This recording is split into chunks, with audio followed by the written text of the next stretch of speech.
जय श्री बालाजी महाराज। श्री शिवाय नमस्तोभ्यम। ईश्वर की कृपा आप सभी पर बनी रहे। सिंह राशि अप्रैल 2025 जानते हैं इस अप्रैल 2025 में सिंह राशि से जुड़े जातकों के जीवन में क्या कुछ बदलाव आने वाले हैं। ये महीना यानी अप्रैल का महीना सिंह राशि वालों के लिए उतार चढ़ाव लेकर आएगा, लेकिन साथ ही महीने की शुरुआत में ही सूर्य, शनि, राहु, बुध और शुक्र ये 5 ग्रह अपने अष्टम भाग में विराजमान रहेंगे, जो कि आपके स्वास्थ्य को थोड़ा सा प्रभावित कर सकता है। आपको जीवन में अचानक से कुछ एक नए बदलाव जरूर देखने को मिलेंगे, लेकिन अपने स्वास्थ्य पर भी आपको ध्यान रखना होगा। ये बदलाव आपके पक्ष में होंगे, अच्छे होंगे, काफी हद तक आपको उन्नति की ओर अग्रसर करेंगे, क्योंकि मंगल महाराज एकादश भाव में महीने की शुरुआत में रहेंगे। लगभग 3 अप्रैल को द्वादश भाग में चले जाएंगे, जिससे खर्चे तो बढ़ेंगे, स्वास्थ्य पर थोड़ा ध्यान अधिक देना होगा, लेकिन लंबी यात्रा के योग प्रबल है और यात्रा आपके पक्ष में होगी, आपके लिए लाभप्रद होगी। अगर आप विदेश गमन के लिए भी प्रयासरत हैं तो वो सपना भी पूर्ण होता आपको नजर आएगा। सूर्य महाराज 14 अप्रैल को आपके नवम भाग में विराजमान होंगे, जिससे आपको सम्मान मिलेगा, आपका यश फैलेगा और आपकी वाहवाही के पूरे चांस बनते नजर आएंगे। आपको सामाजिक तौर पे किसी बड़े पद की प्राप्ति के भी योग है। इसके साथ ही आपके सम्मान के बहुत अच्छे अवसर आपको देखने को मिलेंगे और आप काफी हद तक अपने आप को ऊर्जावान और प्रसन्नचित महसूस करेंगे। नौकरी में भी आपकी स्थिति प्रबल होती नजर आएगी। व्यापार करने वाले जातकों के लिए थोड़ा सा सावधानी के साथ आगे बढ़ना होगा, नहीं तो कुछ एक समस्याएं पैदा हो सकती हैं। साथ ही धन के निवेश में बहुत ज्यादा ध्यान रखकर चलें। आंख बंद कर किसी पर विश्वास न करें और धन का निवेश करते समय बहुत अच्छे से बुद्धि विवेक से कार्य लें। कानूनी पचड़ों में आपको पड़ने की आवश्यकता नहीं है। कहीं तक भी अगर इस तरह की स्थिति बनती है तो उसमें ज्यादा बेहतर है कि साइड से निकल जाए, यानी कि उसे किसी भी रूप से बढ़ने ना दे। ऐसी परिस्थिति पैदा होने ना दे कि आपको कानूनी कोई भी कार्यवाही करनी पड़े। वैवाहिक संबंधों की बात की जाए तो उतार चढ़ाव तो दिखेंगे। ससुराल पक्ष में आपके संबंध थोड़े से बिगड़ सकते हैं। प्रेम संबंधों की बात की जाए तो समय थोड़ा कमजोर ही महसूस होगा। इसके बाद धीरे धीरे अनुकूलता भी नजर आएगी, यानी कि अगर थोड़ी सी गिरावट आपको अपने रिश्तों में, थोड़ी सी परेशानी, थोड़ी उलझन या तनाव अपने रिश्तों में नजर आती है तो धीरे धीरे वो अप्रैल माह के अंत तक सुलझती भी नजर आएंगी। आर्थिक तौर पर जो आपका ये समय है, महीना है अप्रैल का, कुछ हद तक कमजोर रहेगा, लेकिन ये भी तय है कि आपको हानि के चांस नहीं होंगे। आपको अपेक्षाकृत बहुत अधिक लाभ होने की संभावनाएं अगर कुछ कम है तो हानि होने की संभावनाएं 0 के बराबर है। इस समय आप बहुत अच्छे से अपने लक्ष्य की प्राप्ति के लिए अग्रसर रहेंगे। मन मस्तिष्क में जो लक्ष्य आपने बनाया, जो बात आपने सोची है, उस पर ही आप अमल करते खुद को पाएंगे। विद्यार्थियों के लिए भी अनुकूल परिणाम प्राप्ति का समय है। ये समय अगर वो बिल्कुल भी वेस्ट ना करें, अपने समय को अच्छे से महत्व देते हुए आगे बढ़े तो ये समय भविष्य में उनके लिए काफी हद तक लाभप्रद परिणाम लेकर आएगा और उनको राहत, सुकून और उन्नति जरूर प्रदान होगी। विस्तार रूप से बात की जाए आपके कार्य क्षेत्र की तो करियर की दृष्टि से सिंह राशि वालों के लिए ये अप्रैल 2025 मध्यम रूप से फलदायी रहने वाला है। दशम भाग में पूरे महीने देवगुरु बृहस्पति विराजमान होंगे। नौकरी करने वालों के रास्ते खुलते नजर आएंगे। आपको अपने अनुभव, अपने काम के बल पर अपनी जगह बनाने में काफी हद तक सफलता मिलेगी। दशम भाव के स्वामी शुक्र महाराज 6ठे भाग में विराजमान होंगे। शनि महाराज दोनों ही सूर्य, बुध और राहु के साथ महीने की शुरुआत में अष्टम भाग में रहेंगे। ऐसे में आप किसी भी षड्यंत्र के प्रति सचेत रहकर कार्य करें, क्योंकि आपके आसपास हो सकता है कोई व्यक्ति आपकी समस्याएं खड़ी करने की प्लानिंग कर रहा हो। तो जो लोग आपको पसंद नहीं करते, जिनके विचार आपसे मिल नहीं खाते, उनसे काफी हद तक दूरी बना के रखें। अपनी भावी योजनाएं उनके साथ शेयर ना करें और अपने कार्य को गंभीरता से लेते हुए आगे बढ़ें। महीने के उत्तरार्ध का समय काफी हद तक अनुकूल रहेगा। सूर्य आपके नवम भाग में 14 तारीख को प्रवेश करेंगे। नौकरी में अगर आप बदलाव चाहते हैं, कोई दूसरी नौकरी चाहते हैं या इसी नौकरी में अपना प्रमोशन चाहते हैं, ट्रांसफर चाहते हैं, तो इस तरह की आपकी जो योजनाएं हैं वो आपको पूरी होती नजर आएंगी। नई नौकरी के भी योग बनते नजर आएंगे। व्यापार करने वालों के लिए थोड़ी सावधानी बरतनी होगी। कोई भी ऐसा कार्य ना करें जो कानून के विरुद्ध हो, अन्यथा आपकी समस्याएं बढ़ सकती हैं। दशम भाव के स्वामी शुक्र महाराज 13 अप्रैल से वक्री अवस्था से मार्गी अवस्था में आ जाएंगे। तब तक आपके कार्य क्षेत्र में काफी अनुकूल परिणाम प्राप्त होने शुरू होंगे। आप एक अच्छे व्यवहार से, अपनी मेहनत से खुद को एक अच्छी जगह, सुरक्षित जगह महसूस करेंगे। आपको एक लगेगा कि आपके सहकर्मी भी आपके साथ हैं।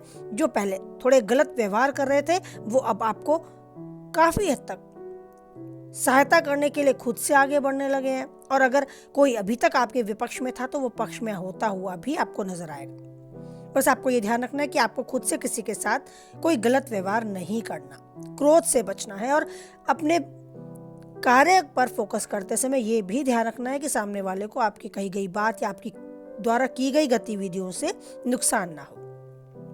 तो कुल मिलाकर ये समय नौकरी और व्यवसाय दोनों तरह के लोगों के लिए काफी हद तक अप्रैल की शुरुआत में अगर कुछ हद तक प्रतिकूल प्रभाव देगा तो बाद में यानी आगे चलकर यह अनुकूल प्रभाव भी देगा। समय आपके साथ होता आपको नजर आएगा, आपके पक्ष में होता नजर आएगा।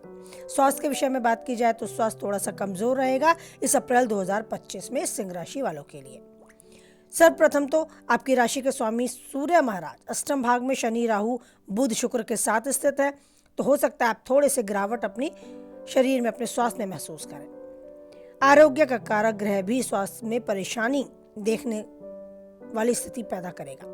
3 तारीख से मंगल महाराज द्वादश भाग में रहेंगे, केतु महाराज दूसरे भाग में पहले से ही विराजमान है, तो समस्याएं थोड़ी बढ़ती नजर आएंगी। इसके अतिरिक्त 5 ग्रह आपके अष्टम भाग में विराजमान है, तो स्वास्थ्य में थोड़ी सी चुनौतियां आपको देखने को मिलेंगी। अगर थोड़ी भी लापरवाही आप करते हैं तो ज्यादा ही परेशान हो जाएंगे। नेत्र की पीड़ा, पाचन क्रिया संबंधी परेशानी या कुछ गुप्त समस्याएं भी आपको घेर सकती हैं। तो आपको बुध और शुक्र क्रमशः 7 तारीख से लेकर 13 तारीख तक मार्गी अवस्था में होते नजर आएंगे। परिस्थितियों में कुछ सुधार भी देखने को मिलेगा। लगभग 14 तारीख यानी अप्रैल में ही 14 तारीख को सूर्य महाराज आपकी उच्च राशि मेष में नवम भाग में जाएंगे, जिससे थोड़ी सी आपको आरोग्य क्षमता मजबूत होती नजर आएगी। धीरे धीरे सब कुछ रास्ते पर आता रहेगा, गाड़ी पटरी पर आती रहेगी। सेहत के प्रति थोड़ी धीमी गति से सुधार देखने को भी मिलेगा। छठे भाव के स्वामी शनि महाराज अष्टम भाग में बैठेंगे। संकेत है कि स्वास्थ्य समस्याओं को नजरअंदाज करने से आपको बचना होगा। बड़ी बीमारी की चपेट में भी आ सकते हैं अगर आपने अपने खान पान को लेकर थोड़ी लापरवाही बरती। लेकिन ये भी मानकर चलें कि अप्रैल का ये समय आपके लिए उत्तरार्ध का जो समय होगा, यानी कि जाता हुआ जो अप्रैल है, वो समय अपेक्षाकृत अनुकूल रहेगा। तो आप ये मन मस्तिष्क में धारण कर लें कि आपके लिए सबसे ज्यादा महत्व आप खुद रखते हैं, तो अपनी सेहत के लिए बिल्कुल भी लापरवाही न बरतें। अब बात करें आपके प्रेमी जीवन या वैवाहिक जीवन की, तो थोड़ी बहुत खटपट हो सकती है क्योंकि मंगल की दृष्टि पंचम भाव में होगी।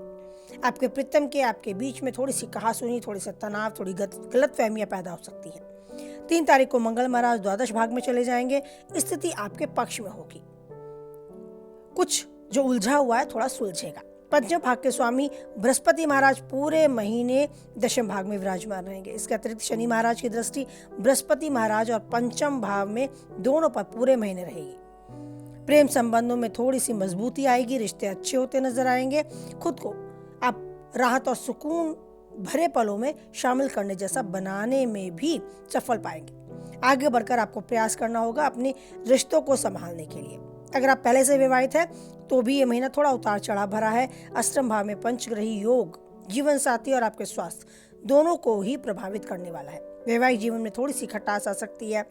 ससुराल पक्ष से भी थोड़ी बात बिगड़ सकती है। कुछ मुद्दों में थोड़ी गरम बहस भी हो सकती है। तो इन सब चीजों से बचकर रहने के लिए आपको अपनी वाणी पर भी संयम रखना होगा। वैवाहिक जीवन से जुड़ा कोई भी बड़ा फैसला लेने से पहले बुद्धि विवेक से, धैर्य से काम ले। असंतुलन आपके रिश्ते पर प्रभाव डाल सकता है, तो अपने जीवन में संतुलन बना के रखें। समय को धैर्य, बुद्धि, विवेक के साथ बिताएं तो आने वाला समय काफी हद तक आपको सुकून राहत देगा। यही बात आपके पारिवारिक संबंधों में भी है। अनुकूलता देखने को मिलेगी, लेकिन थोड़ी बहुत खटपट, थोड़ा बहुत तनाव आपको अपने परिवार के सदस्यों के साथ भी देखने को मिल सकता है। कुटुंब के मामलों में भी थोड़ी समस्याएं बढ़ती नजर आ सकती हैं। चतुर्भाव के स्वामी मंगल महाराज 3 तारीख को द्वादश भाग में चले जाएंगे। विदेश जाने के योग हैं तो वो प्रबल होते नजर आएंगे। पारिवारिक जीवन में देवगुरु बृहस्पति महाराज की कृपा संभालने का मौका देगी अगर कुछ बात बिगड़ती है। भाई बहन के संबंधों में शुरुआत थोड़ी बिगड़ सकती है, लेकिन अगर आप सहजता के साथ उन बातों को संभाल पाते हैं तो सब कुछ आपको अनुकूल भी होता नजर आएगा। घर के परिवार के किसी बड़े सदस्य के स्वास्थ्य को लेकर भी चिंताएं बढ़ सकती हैं, लेकिन ये चुनौती भरा समय आपके धैर्य, बुद्धि और विवेक के साथ आपको सफलता प्रदान करने वाला भी है। तो आने वाली चुनौतियों को सहज ही स्वीकारें। आप समर्थ हैं हर चुनौती को संभालकर और सफलता प्राप्त कर आगे बढ़ने के लिए। ये समय आपको थोड़ा उतार चढ़ाव भरा अवश्य ही मिलेगा, लेकिन ये बदलाव आपके जीवन में, आपके भविष्य में काफी हद तक आपके पक्ष में होंगे। अगर मन मस्तिष्क में कहीं कोई हलचल है, कहीं कोई परेशानी है, तो अपने इष्ट देव को जरूर याद करें। कुछ समय अपने इष्ट देव के पास, यानी जिन भी ईश्वर को आप मानते हैं उनके पास बैठकर बिताएं। पूजा अर्चना केवल यही है कि हम उन्हें कुछ समय दें, उन्हें याद करें, चिंतन मनन करें, उनका गुणगान करें, उनके और अपने बीच में किसी और को आने ना दें। कुछ ही पल दें, लेकिन सच्चे मन से उस ईश्वर को याद करने के लिए समय दें। बस यही पूजा और अर्चना है। तो इसे जरूर करें। किसी भी स्थिति में, किसी भी परिस्थिति में आप हैं, आप ट्रैवल कर रहे हैं, आप कहीं खाली बैठे हैं, आप मन मस्तिष्क से परेशान हैं, लेकिन एकांत में है, तो उस ईश्वर को जरूर याद करें।